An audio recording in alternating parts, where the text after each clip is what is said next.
In front of me is Huawei Nova 11i, and today I would like to show you how you can change and customize your device's keyboard.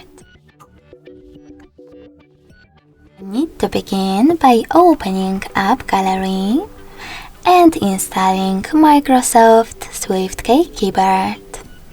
When it's ready, open it. Now, in order to use it, tap on OK.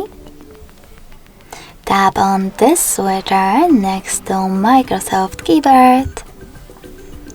Tap on the back button and choose Microsoft keyboard from input method list. Now it's set it up as your default one.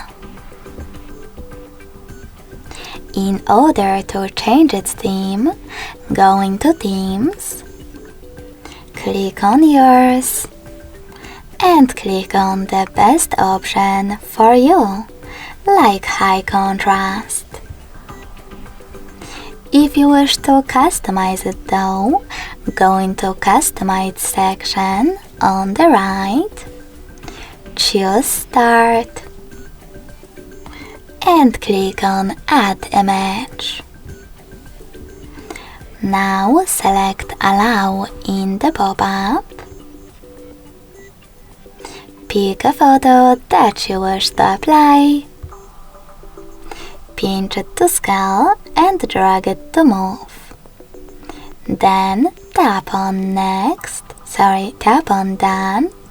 after adjusting brightness at the bottom. So when I click, as you can see, I can also adjust key borders and symbols. When you're ready, click on Save at the top right corner and go back. So when I access my keyboard now, as you can see, theme of it was successfully customized with an image. Thanks so much for watching. If you enjoyed this video, smash that like button, comment, and subscribe. Bye!